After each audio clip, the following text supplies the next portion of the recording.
Hi friends, this is Karthik, BK dream channel. మొదటిసారి మన ఛానల్ను విజిట్ చేసినట్లయితే మన ఛానల్ను సబ్స్క్రైబ్ చేసుకోండి మరియు మన వీడియోస్ను లైక్ చేసి షేర్ చేయండి. అయితే ఈరోజు మనం సోషియాలజీలో, ఇండియన్ సోషియాలజీలో భాగంగా, సమాజ శాస్త్రంలో భాగంగా ఈ యొక్క వివాహం అనే టాపిక్ను డీటెయిల్డ్గా తెలుసుకుందాం. మరి ఈ యొక్క వివాహం అంటే ఏంటి అంటే, ఈ యొక్క అంటే భారతీయ సమాజ నిర్మితిలో భాగంగా మూల స్తంభాల్లో ఒక్కటైన సంస్థనే మనం వివాహంగా చెప్పవచ్చు. అంటే ఈ యొక్క ఆచారాలు కానీ సాంప్రదాయాలు కానీ చట్టబద్ధంగా ఉండి ఒక్కరి కంటే ఎక్కువ మంది కానీ లేదా ఒకరిని కానీ స్త్రీ పురుషుల మధ్య ఏర్పడే సంబంధాన్ని, అంటే చట్టబద్ధమైన సంబంధాన్నే ఈ యొక్క వివాహంగా చెప్పవచ్చు.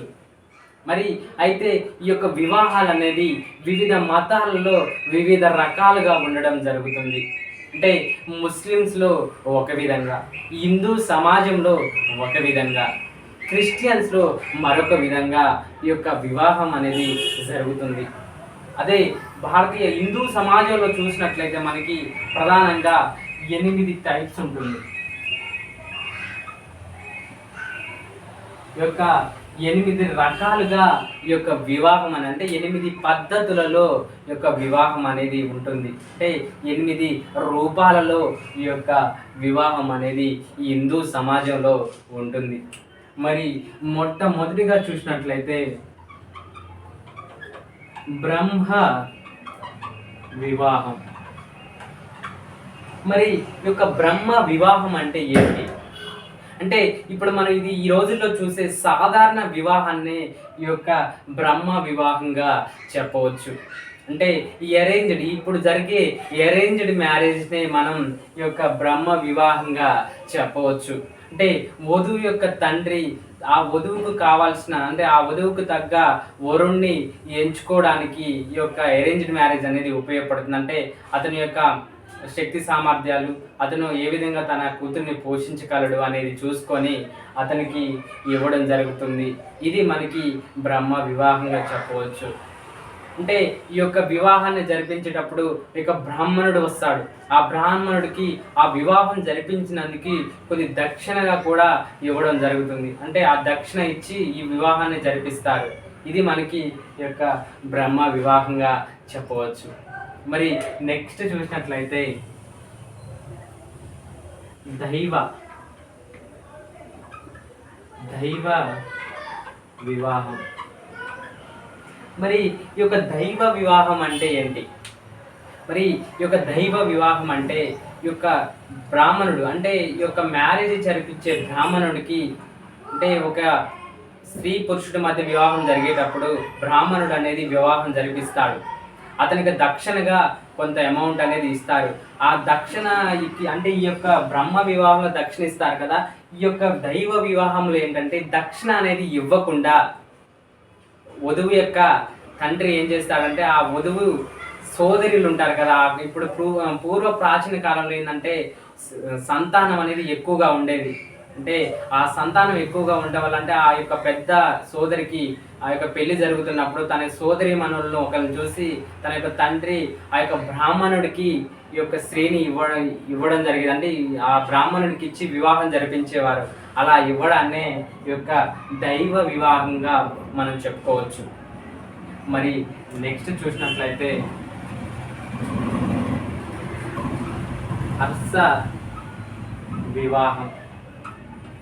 మరి ఈ యొక్క హర్ష వివాహం అంటే ఏంటి? ఇప్పుడు హర్ష వివాహం కన్యాశుల్కం సంబంధించింది. అంటే కన్యాశుల్కం మోడల్గా ఉండేదే ఈ యొక్క హర్ష వివాహం. ఆనాడు సంపద, అంటే ఎక్కువగా గో సంపదనే ఆ రోజు సంపదగా మనం చెప్పవచ్చు. అంటే పూర్వ ప్రాచీన కాలంలో సంపద అంటే గోవులు ఎవరికి ఎక్కువగా ఉంటే వారే ఎక్కువ సంపద ఉన్న విధంగా ఉండేది. అందువలన ఈ యొక్క వరుడు యొక్క తండ్రి 2 గోవులను వధువు యొక్క తల్లికి కానీ తండ్రికి కానిచ్చి ఆ వధువుని తన కొడుక్కి జరిపిస్తాడు మ్యారేజ్. దాన్ని మనం యొక్క హర్ష వివాహం అంటారు. అంటే కన్యాశుల్కం, వధువు అంటే పెళ్లి కూతురుకు సంబంధించిన వారికి పెళ్లి కొడుకు వారు ఇస్తారనమాట 2 గోవుల్ని. దీన్ని మనం అరస వివాహం అంటారు. అంటే పెళ్లి కూతుర్ని తమ యొక్క తల్లిదండ్రులు పెళ్లి కొడుకు ఇవ్వడం వల్ల పెళ్లి కూతురు యొక్క తల్లిదండ్రులు కొంచెం నష్టపోతున్నారు. అంటే తన కూతురు అనేది ఆ ఇంట్లో ఉండకుండా ఉండడం వల్ల దానికి నష్టపరిహారంగా వరుడు యొక్క తండ్రి వధువు యొక్క తండ్రికి ఇచ్చేదాన్నే మనం ఈ యొక్క అరస వివాహం అంటారు. 2 గోవుల్ని ఇస్తారని మీరు గుర్తుపెట్టుకోవాలి. నెక్స్ట్ చూసినట్లయితే అసుర.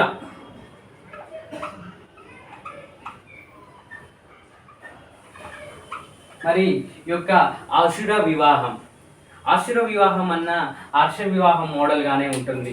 ఇక్కడేమో 2 గోవులను ఇవ్వడం జరుగుతుంది. వధువు యొక్క తండ్రులకి వరుడు యొక్క తండ్రుడు ఇస్తారు.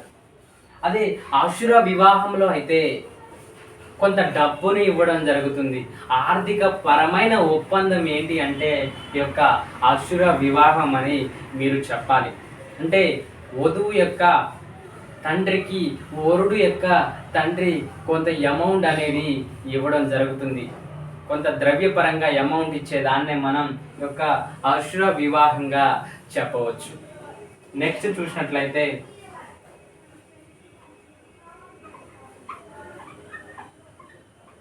ప్రజాపాత్య వివాహం.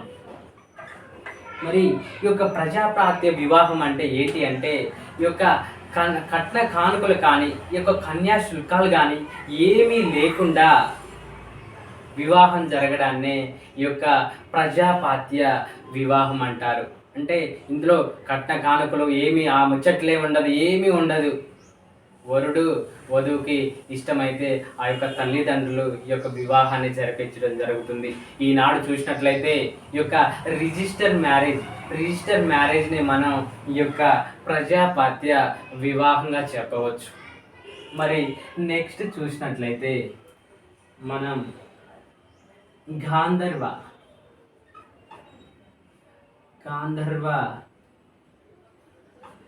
వివాహం. మరి ఈ యొక్క గాంధర్వ వివాహం అంటే ఏంటి? ఈరోజు ఈ యొక్క మన ఇప్పుడు చూసుకునే ప్రేమ వివాహాలు, లవ్ మ్యారేజెస్నే ఈ యొక్క గాంధర్వ వివాహాలుగా చెప్పవచ్చు. అంటే ఈరోజు ఒక అమ్మాయి ఒక అబ్బాయి ఇష్టపడి వారు మ్యారేజ్ చేసుకోవడాన్ని, అంటే ఈ యొక్క కులాలు వర్ణాలతో సంబంధం లేకుండా వారి ఇష్ట ప్రకారం లవ్ మ్యారేజ్ చేసుకోవడాన్నే ఈ యొక్క గాంధర్వ వివాహంగా మనం చెప్పవచ్చు. మరి నెక్స్ట్ చూసినట్లయితే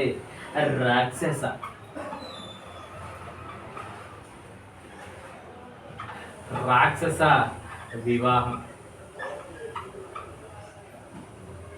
మరి ఈ యొక్క రాక్షస వివాహం అంటే ఏంటి అంటే కొన్ని తెగలలో ఆధిపత్య వర్గం అంటే ఆధిపత్య ధోరణిలో ఉన్నవారు మరి కొన్ని వర్గాల్లో ఆధిపత్యం కోసం ఈ యొక్క రాక్షస వివాహం అనేది జరుపుతారు. అంటే ఆ యొక్క కుటుంబాలపై ఆధిపత్యం కోసం వారి యొక్క కూతుర్లు కానీ వాళ్ళ యొక్క కొడుకులు కానీ బలవంతంగా కిడ్నాప్ చేసి ఈ యొక్క వివాహాన్ని జరిపించడాన్నే రాక్షస వివాహం అంటారు. అంటే ఆ యొక్క స్త్రీని కానీ పురుషుని కానీ అంటే వారిని కిడ్నాప్ చేసి చేసుకునేదే ఒక రాక్షస వివాహం. నెక్స్ట్ లాస్ట్ మనం చూసినట్లయితే పైశాచిక వివాహం. మరి ఈ యొక్క పైశాచిక వివాహం అంటే ఏంటి అంటే ఒక పురుషుడు కానీ స్త్రీ కానీ మైకంలో లేనప్పుడు, అంటే అపస్మారక స్థితిలో ఉన్నప్పుడు, అంటే వారు నిద్రాస్థితిలో ఉన్నప్పుడు వారిపై లైంగికంగా చర్య జరిపి అంటే రేప్ లాంటివి చేసి వారిని వివాహం చేసుకోవడాన్నే ఈ యొక్క పైశాచిక వివాహంగా మనం చెప్పవచ్చు. ఇది ఈ హిందూ సమాజంలో యొక్క 8 రకాలుగా మనం ఈ యొక్క వివాహాన్ని చూస్తాం. అదే ముస్లిమ్స్లో చూసినట్లయితే మనకి ఇంకో విధంగా ఉంటుంది. అదే ముస్లిమ్స్లో వివాహం అనేది ఒక ఒప్పందం. ముస్లింలో నిక్కా అనేది ఒక ఒప్పందం. ముస్లిమ్స్లో నిక్కా అంటే ఒప్పందం. అంటే ఆ యొక్క వధువు వరుడు మధ్య ఒక ఒప్పందం అనేది జరుగుతుంది దీన్నే ఈ యొక్క ముస్లింలో వివాహం అంటారు. దీంట్లో ప్రాథమికంగా కావాల్సిందంటే వధువుకి వరుడికి మధ్య పరస్పర ఒప్పందం ఉండాలి. ఒక మతి స్థిమితం కరెక్ట్గా ఉన్న ఇద్దరు వ్యక్తులు దీనికి సాక్షులుగా ఉండాలి. మరియు మెహర్ అనేది ఈ యొక్క ముస్లిం వివాహాల్లో ప్రధానమైన అంశం. మెహర్ అనేది వధువుకు కల్పించే బాధ్యతనే మెహర్ అంటారు. మెహర్ మరి ఈ యొక్క మెహర్ అనేది పెళ్ళికి ముందు కానీ పెళ్ళి తర్వాత కానీ ఇవ్వవచ్చు. ఈ యొక్క అంటే వివాహాన్ని రద్దుపరచుకోవడానికి అవకాశం ఉన్న ఈ యొక్క ముస్లిం వివాహాల్లో వివాహాన్ని ఎప్పుడైనా రద్దుపరచుకునే అవకాశం కూడా ఇవ్వడం జరిగింది. మరి ఈ యొక్క మెహర్ అనేది పెళ్ళికి ముందు ఇస్తే దాన్ని మువజ్జల్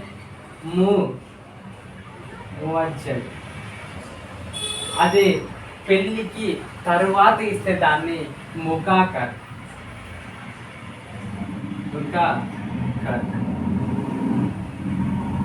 మరి ఈ యొక్క ముస్లిమ్స్లో ఒప్పందం అనేది జరుగుతుంది అని చెప్పాను. దీన్ని ముందు ఈ యొక్క అంటే వీళ్ళకి ఇచ్చే మెహర్ని ముందిస్తే మువజ్జల్, తర్వాత ఇస్తే ముకాకర్ అనేది అనడం జరుగుతుంది. మరి ఈ యొక్క ముస్లిమ్స్లో ఇంకా పెళ్లి జరిపించేటప్పుడు ఇద్దరు మతిస్థిమితం గల వారు ఉండాలి అని చెప్పారు. వీళ్ళు ఖాజీ అనే అతని న్యాయవాది యొక్క అంటే న్యాయ సంస్థకు చెందిన వ్యక్తి ద్వారాగా వీళ్ళు యొక్క వివాహం అనేది జరుపుకుంటారు. ఇది మనం ఒక ముస్లిమ్స్లో చూడవచ్చు. మరి నెక్స్ట్ క్రిస్టియన్స్లో ఏ విధంగా ఉంటుంది? మరి క్రిస్టియన్స్లో ఈ యొక్క వివాహం అనేది ఒక పవిత్రమైన ఒప్పందం. అంటే ఆ యొక్క భగవంతుడు వారికి కల్పించిన పెద్ద బహుమతి అనేది వివాహంగా క్రిస్టియన్స్ భావిస్తారు. ఇది మనం క్రిస్టియన్స్లో చూడవచ్చు. ఇది ఓవరాల్గా వివాహం సంబంధించి మనకి చూడవచ్చు. మరి నెక్స్ట్ మనం యొక్క వివాహం యొక్క రకాలు అనేది ఏ విధంగా ఉందో చూద్దాం. మరి ఈ యొక్క వివాహంలో రకాల్లో ఏకపత్ని మోనోగామి, బహు భార్యత్వం పోలోగామి, బహు భర్తత్వం పోలియాండ్రీ అనేవి ఈ విధంగా చెప్పవచ్చు. వీటి గురించి మనం డీటెయిల్గా చూసినట్లయితే ఈ ఏక వివాహం అంటే మోనోగామి. ఈ యొక్క ఏక వివాహం అంటే ఒక పురుషుడు ఒక స్త్రీని వివాహం ఆడడాన్ని ఈ యొక్క ఏక వివాహం అని మనం చెప్పవచ్చు. అంటే ఒక పురుషుడు ఒక స్త్రీని మాత్రమే వివాహం ఆడతాడు. అంటే ఈ యొక్క భారతీయ హిందూ సమాజంలో ఈ యొక్క వివాహానికి ఎక్కువ ప్రాధాన్యత ఉంది. మరి ఈ యొక్క ఏక విధానంలో భాగంగా అంటే ఏక వివాహంలో భాగంగా ఏకకాలిక వివాహం అంటే ఏకకాలిక వివాహం అంటే మరి ఏకకాలిక వివాహం అంటే ఒకే టైంలో ఒకే స్త్రీని వివాహం ఆడడాన్ని ఏక వివాహంగా మనం చెప్పవచ్చు. అంటే ఇప్పుడు ఒక స్త్రీ అంటే ఒక భర్త యొక్క భార్య చనిపోయినప్పుడు అతను వేరే మ్యారేజ్ చేసుకున్నా కానీ ఏక వివాహమే వస్తుంది. ఎందుకంటే ఆ భార్య అనేది ఇప్పుడు లేదు కాబట్టి వివాహం ఆడాన్ని ఏక వివాహం అంటారు. అంటే ఏకకాలిక వివాహం అంటారు. ఇప్పుడు ఎగ్జాంపుల్ చూస్తే పవన్ కళ్యాణ్ అంటే మనకి సినీ రంగంలోని పవన్ కళ్యాణ్ చూసినట్లయితే ఏకకాలిక వివాహాన్ని ఆయన చేసుకున్నాడు. అంటే ఎట్ ఏ టైం అంటే ఒక టైంలో ఒకే స్త్రీ ఆయనకి భార్యగా ఉంది. అంటే అలాంటి వివాహాన్ని ఏక వివాహం అంటారు. అంటే ఒక్కటేసారి చాలామంది భార్యలు ఉంటే దాన్ని బహు వివాహం అంటారు. కానీ ఒక్క సమయంలో ఒక భార్య మాత్రమే ఉంటే దానిని యొక్క ఏకకాలిక వివాహంగా చెప్పవచ్చు. నెక్స్ట్ జీవితాంతపు ఏక వివాహం. మరి జీవితాంతపు ఏక వివాహం అంటే ఒక పురుషుడు ఒక స్త్రీని వివాహం ఆడి జీవితాంతం వారు కలిసి ఉండడాన్నే యొక్క జీవితాంతపు ఏక వివాహం అని చెప్పవచ్చు. అంటే ఇందులో భార్య కానీ భర్త కానీ చనిపోయినా వారు అలాగనే జీవనాన్ని కొనసాగించడాన్నే ఈ యొక్క జీవితాంతపు ఏక వివాహంగా చెప్పవచ్చు. ఆ తర్వాత చూసినట్లయితే బహు వివాహం. అంటే ఈ యొక్క బహు వివాహాల్లో డిఫరెంట్ టైప్స్ అంటే చాలా రకాలుగా ఈ యొక్క వివాహం అనేది జరుగుతుంది. అందులో బహు భార్యత్వం.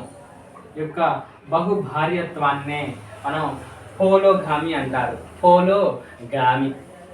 మరి యొక్క బహుభార్యత్వం అంటే ఒక వ్యక్తికి చాలామంది స్త్రీలు భార్యలుగా ఉండడాన్ని బహు భార్యత్వం అంటారు. అంటే ఒక వ్యక్తి ఎక్కువ భార్యలు ఉంటే దీన్ని బహుభార్యత్వం అని మనం అంటాం. మరి యొక్క బహుభార్యత్వంలో భాగంగా మనకు చూసినట్లయితే కొన్ని సమాజాల్లో అంటే కొన్ని తెగల్లో కానీ అంటే ఇప్పుడు మనం చూసినట్లయితే కొన్ని ఆదిమ గిరిజన తెగలు కానీ, ముస్లింలు కానీ, ధనవంతులు కానీ, కొన్ని తెగలు బైగా అలాంటి తెగల్లో ఈ యొక్క బహుభార్యత్వం అనేది ఎక్కువగా కనిపించడం జరుగుతుంది. దీన్ని మనం బహుభార్యత్వం అంటారు. అంటే దీనిలో భాగంగా 2 రకాలుగా ఉంటుంది. ఒకటి భాగిని బహు భార్యత్వం.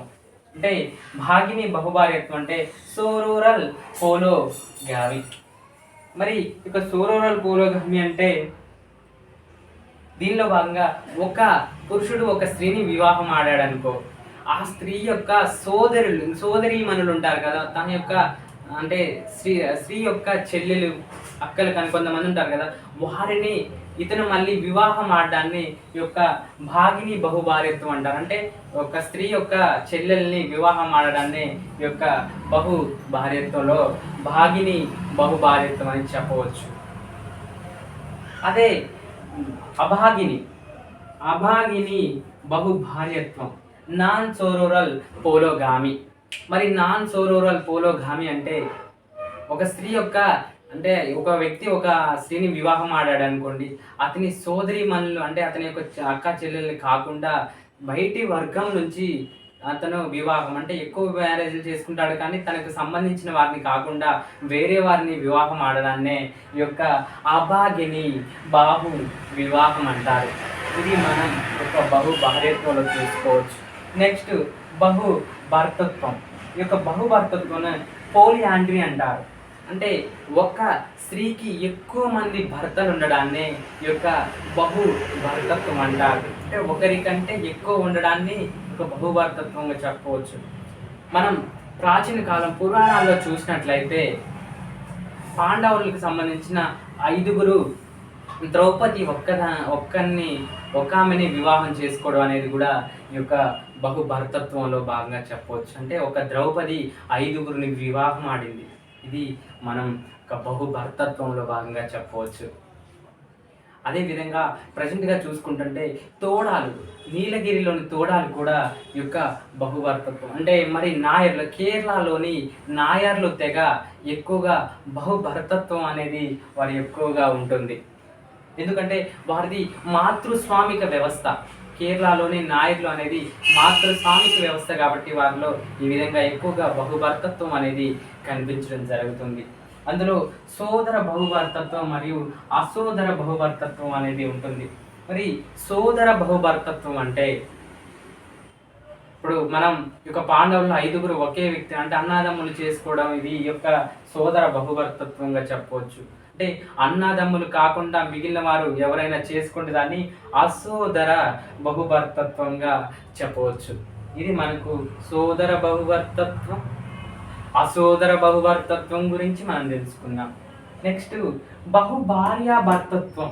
అంటే ఒక స్త్రీకి కానీ ఒక పురుషుడు కానీ ఎక్కువ మందితో వివాహం జరగడాన్నే ఈ యొక్క బహుభార్య భర్తృత్వంగా మనం చెప్పవచ్చు.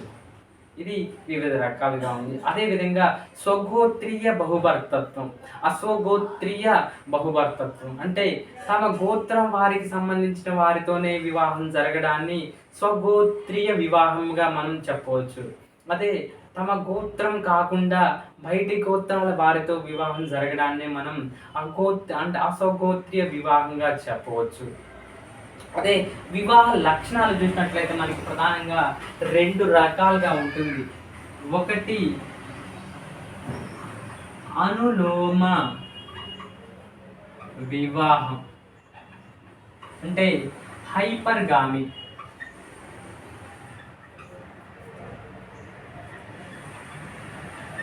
మరి ఈ యొక్క హైపర్గామి అంటే అనులోమ వివాహం. అంటే అనులోమ అనులోమ వివాహం అంటే ఇప్పుడు చాతుర్వర్ణాలు అనేవి ఉన్నాయి. బ్రాహ్మణ, క్షత్రియ, వైశ్య, శూద్ర ఈ యొక్క ఈ 4 మనకు ఈ యొక్క వర్ణాలు అనేవి మనకి ప్రాచీన కాలం నుండి వస్తున్నాయి. ఈ అనులోమంలో భాగంగా అంటే ఉన్నత వర్గానికి చెందిన పురుషుడు, అంటే బ్రాహ్మణ కులానికి చెందిన పురుషుడు మిగిలిన 3 రకాలు అంటే క్షత్రియ కానీ, వైశ్య కానీ, శూద్ర కానీ ఇందులో ఉన్న స్త్రీలను వివాహం ఆడితే అది ఏం తప్పు కాదు అని, అంటే అది అనులోమ వివాహం కింద వస్తుందని ఈ యొక్క హైపర్గామి అనే థియరీ అనేది మనకి చెప్పడం జరుగుతుంది. అంటే ఈ యొక్క చరిత్రలని అంటే ఈ యొక్క సిద్ధాంతాలన్నీ బ్రాహ్మణులు రాశారు కాబట్టి వారికి నచ్చిన విధంగా ఈ యొక్క వారికి ఏవైతే అనుకూలంగా ఉన్నాయో వాటిని వారు ఇవి లిఖించడం జరిగింది. కాబట్టి ఎప్పుడైనా ప్రాచీన సంబంధించిన పుస్తకాలు కానీ ఇవి అన్నీ బ్రాహ్మణ వర్గానికి ఎక్కువగా అనుకూలంగా ఉండడం అనేది మనం మామూలుగా మనం చూస్తుంటాం. అంటే ఉన్నత వర్గానికి చెందిన వ్యక్తి తక్కువ కులానికి చెందిన స్త్రీని, తక్కువ వర్ణానికి చెందిన స్త్రీని వివాహం ఆడితే అది తప్పు కాదు అని ఈ యొక్క అనులోమ వివాహం అనేది చెప్తుంది. నెక్స్ట్ ప్రతిలోమ వివాహం. ప్రతిలోమ వివాహం దీన్నే మనం హైపోగామి,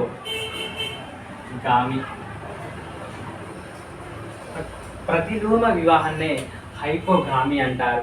అంటే ఇప్పుడు తక్కువ కులం, తక్కువ వర్ణానికి చెందిన ఒక పురుషుడు ఎక్కువ కులానికి లేదా ఎక్కువ వర్ణానికి చెందిన స్త్రీతో వివాహం ఆడితే దాన్ని ప్రతిలోమ వివాహం ఇది అనేది తప్పు అనేది ఆనాడు రాయడం జరిగింది. అంటే ఇప్పుడు కింద ఉన్న శూద్రులకు సంబంధించిన వ్యక్తి పై 3 వర్గాలు అంటే వైశ్య కానీ, క్షత్రియ కానీ, బ్రాహ్మణ వర్గాలకు చెందిన స్త్రీతో వివాహం ఆడితే అది మనకి ఈ యొక్క ప్రతిలోమ వివాహంగా వీరు అనేది చిత్రీకరించడం జరిగింది. అదేవిధంగా మనకు ఈ యొక్క వివాహ రకాల్లో అంతర్వివాహం, బహిర్వివాహం అనేవి కూడా ఉంటుంది. అంటే అంతర్వివాహం అంటే తమ వర్గాల్లోని వారిని యొక్క వివాహం ఆడడాన్ని, అంతే తమ యొక్క తెగల్లోని వారిని వివాహం జరగడాన్ని అంతర్వివాహం. అలా కాకుండా తమకు నచ్చిన వారిని వేరే కులాలు, వేరే వర్ణాలకు చెందిన వారిని కూడా తీసుకొచ్చి యొక్క వివాహం జరిపించడాన్ని బహిర్వివాహంగా చెప్పవచ్చు. అదేవిధంగా ప్రాచీన కాలంలో ఉన్న కొన్ని దురాచారాలను రూపమవడానికి కొంతమంది వ్యక్తులు తీవ్రంగా కృషి చేశారు. అంటే కొన్ని ఉద్యమాలనేవి చేపట్టారు. అందులో భాగంగా రాజా రామ్మోహన్ రాయ్, ఈశ్వర్ చంద్ర విద్యాసాగర్ లాంటి వారు కొన్ని ఉద్యమాలు అనేవి చేపట్టడం జరిగింది. దానిలో భాగంగా కొన్ని చట్టాలు అనేవి వచ్చాయి. అదే మనకు శారద చట్టం. అంటే అదేవిధంగా బాల్య వివాహ నిరోధక చట్టం 1929. మరి ఈ యొక్క బాల్య వివాహ నిరోధక చట్టం అనేది 1920లో తీసుకురావడం జరిగింది. మరి దీనికోసం కృషి చేసిన వారు రాయ్ సాహెబ్,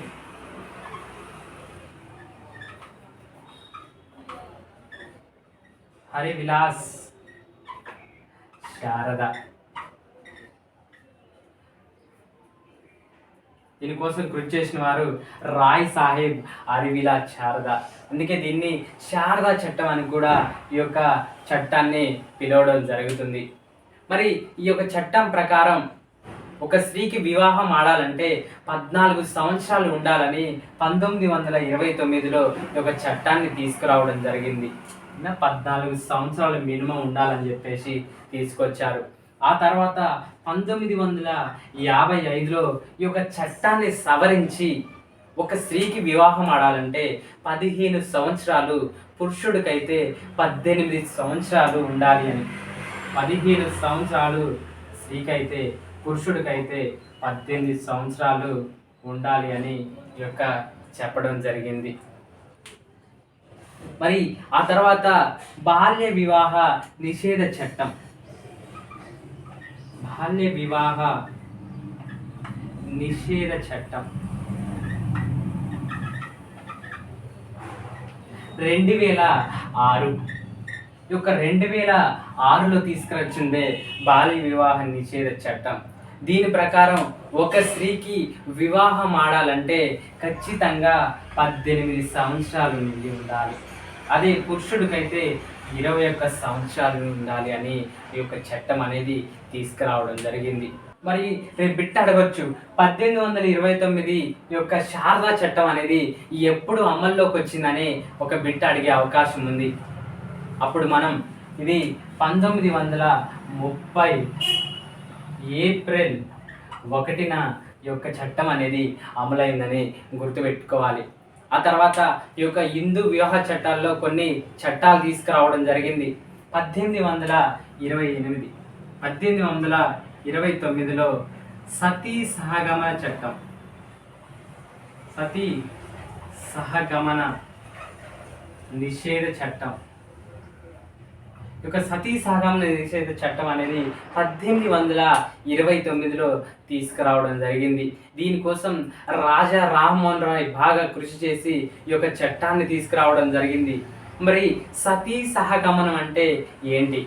మరి యొక్క సతీ సహగమనం అంటే పూర్వ ప్రాచీన కాలంలో చూసినట్లయితే, అంటే పూర్వం ఒక భర్త చనిపోయినప్పుడు తనతో పాటు స్త్రీని కూడా తీసుకెళ్ళి ఆ యొక్క చితి మంటల్లో కాల్చివేసి వారు తిరిగి వచ్చేవారు. అంటే ఆమెని అంతటితోనే, అంటే భర్త చనిపోతే ఆమెను కూడా కాల్చివేయడం జరిగేది. అప్పుడు ముసలి వారికి ఇచ్చి చిన్న పిల్లల్ని వివాహం జరిపించేవారు. ఆ ముసలి వ్యక్తి ఆ టైంలో కొంత టైం ఇంకో 10 ఏళ్ళు అట్లా ఉండి అతను చనిపోయేవాడు. అతనితో పాటు ఈ యొక్క 20 ఏళ్ళు కూడా లేని 15 సంవత్సరాలు ఉన్న అమ్మాయిని అందులో కాల్చివేయడం అనేది చాలా మనం తీవ్రమైన చర్యగా చూడవచ్చు. అలాంటి దాన్ని నిషేధించడానికి ఈ యొక్క మనకు రాజా రామ్మోహన్ రాయ్, రాజా రామ్ మోహన్ రాయ్ అనే అతను మొట్టమొదటి ఆధునిక చరిత్ర పితామహుడు, అంటే ఆధునిక యుగ పురుషుడుగా యొక్క రాజా రామ్మోహన్ రాయ్ని మనం చెప్పుకోవచ్చు. ఇతని కృషి ఫలితంగా 1829లో ఈ యొక్క చట్టం అనేది వచ్చింది. విలియం బెంటిక్ సహకారంతో ఇతను ఈ యొక్క చట్టాన్ని తీసుకువచ్చాడు. ఆ తర్వాత మనకు 1856లో వితంతు పునర్వివాహ చట్టం అనేది వచ్చింది. మరి వితంతు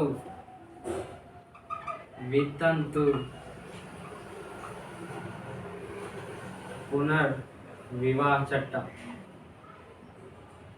ఈ యొక్క వితంతు పునర్వివాహ చట్టాన్ని ఈశ్వర చంద్ర విద్యాసాగర్ యొక్క చట్టాన్ని చేయడానికి కృషి చేశాడు. లార్డ్ డల్హౌసీ